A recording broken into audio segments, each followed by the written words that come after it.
முதலமைச்சர் செல்வி ஜெயலலிதா தலைமை செயலகத்தில் சுற்றுலாத்துறையின் சார்பில் காரைக்குடியில் 35 லட்சம் ரூபாய் மதிப்பீட்டில் கட்டப்பட்டுள்ள சுற்றுலா வரவேற்பு மையத்தை காணொளி காட்சி மூலமாக திறந்து வைத்தார். மேலும் சுற்றுலாத்துறை, கலை பண்பாட்டுத்துறை, அருங்காட்சியகங்கள் துறை, தொல்லியல் துறை ஆகியவற்றின் சார்பில் 10,63,17,000 ரூபாய் மதிப்பீட்டிலான திட்டப் பணிகளை அடிக்கல் நாட்டி முதலமைச்சர் திறந்து வைத்தார்.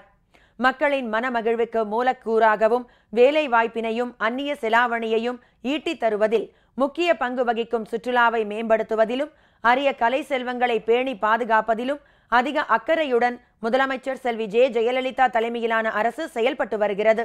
கலை நேர்த்தியும் கம்பீரமும் மிகுந்த செட்டிநாட்டு மாளிகைகளை உள்ளடக்கிய காரைக்குடிக்கு வருகை தரும் சுற்றுலா பயணிகள், யாத்ரீகர்கள், உள்ளூர் பொதுமக்கள் ஆகியோரின் வசதிக்காக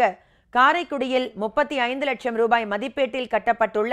சுற்றுலா வரவேற்பு மையத்தை முதலமைச்சர் செல்வி ஜெயலலிதா நேற்று காணொளி காட்சி மூலமாக திறந்து வைத்தார்.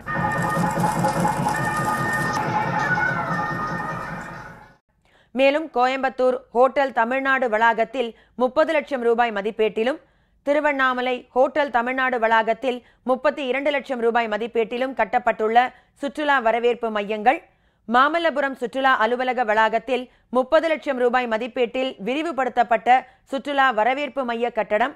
ஜவ்வாது மலையில் உள்ள ஜமுனா மரத்தூரில் 57,07,000 ரூபாய் மதிப்பீட்டில் கட்டப்பட்டுள்ள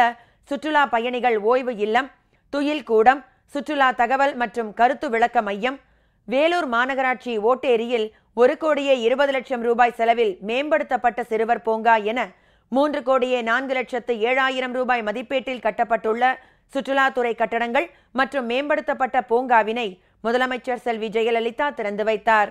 அருங்காட்சியகத்துறையின் கீழ் செயல்படும் சென்னை அரசு அருங்காட்சியகத்தில் 62,50,000 ரூபாய் செலவில் புனரமைக்கப்பட்ட அமராவதி காட்சிக்கூடம், 55 லட்சம் ரூபாய் செலவில் புனரமைக்கப்பட்ட இந்து சிற்பங்கள் காட்சிக்கூடம், 20 லட்சம் ரூபாய் செலவில் புனரமைக்கப்பட்ட சமண சிற்பங்கள் காட்சிக்கூடம், 1 கோடி ரூபாய் செலவில் புனரமைக்கப்பட்ட மானிடவியல் காட்சிக்கூடங்கள், 6,50,000 ரூபாய் செலவில் புதிதாக அமைக்கப்பட்ட துகிலியல் அச்சுக்கட்டைகள் காட்சிக்கூடம், 1 லட்சம் ரூபாய் செலவில் புனரமைக்கப்பட்ட செப்பு பட்டயங்கள் காட்சிக்கூடம், சிறுவர் அருங்காட்சியகத்தில் 25 லட்சம் ரூபாய் செலவில் அமைக்கப்பட்டுள்ள முப்பரிமாண காட்சியரங்கம், சென்னை அரசு அருங்காட்சியகத்தை பற்றி வலைதளம் மூலம் பொதுமக்கள் அனைவரும் 360 டிகிரி கோணத்தில் நெருங்கிய காட்சி அமைப்பில் கணினி மூலமாக காண 2 லட்சம் ரூபாய் செலவில் அமைக்கப்பட்டுள்ள நேர் நிகர் உலா, பள்ளி மாணவ மாணவிகள் அருங்காட்சியகத்தை பற்றி அறிந்து கொள்ளும் வகையில் 30 லட்சம் ரூபாய் செலவில் வடிவமைக்கப்பட்டுள்ள அருங்காட்சியக உலா பேருந்து, புதுக்கோட்டை மாவட்ட அருங்காட்சியகத்தின் 100ஆண்டு விழாவையொட்டி 80 லட்சம் ரூபாய் செலவில் மேம்படுத்தப்பட்டுள்ள காட்சிக்கூடங்கள் என 3,82 லட்சம் ரூபாய் மதிப்பீட்டிலான அருங்காட்சியகத்துறை திட்டங்களை திறந்து வைத்து அரியலூரில் 2 கோடி ரூபாய் மதிப்பீட்டில் அமையவுள்ள கள புதை உயிரி படிவ அருங்காட்சியகத்திற்கு முதலமைச்சர் செல்வி ஜெயலலிதா அடிக்கல் நாட்டினார். மேலும் கலை பண்பாட்டுத்துறையின் சார்பில் மதுரை மாவட்டம் மதுரை வடக்கு வட்டம் தல்லாக்குளம் கிராமத்தில் 41 சென்ட் நிலப்பரப்பில் 87,10,000 ரூபாய் மதிப்பீட்டில் கட்டப்பட்டுள்ள கலை பண்பாட்டு வளாகம், தஞ்சாவூர் மாவட்டம் கும்பகோணம் அரசு கவின் கலை கல்லூரியில் சிறப்பு பூங்காவுடன் 90 லட்சம் ரூபாய் மதிப்பீட்டில் கட்டப்பட்டுள்ள அருங்காட்சியக கலைக்கூட கட்டடம் ஆகியவற்றை முதலமைச்சர் செல்வி ஜெயலலிதா திறந்து வைத்தார்.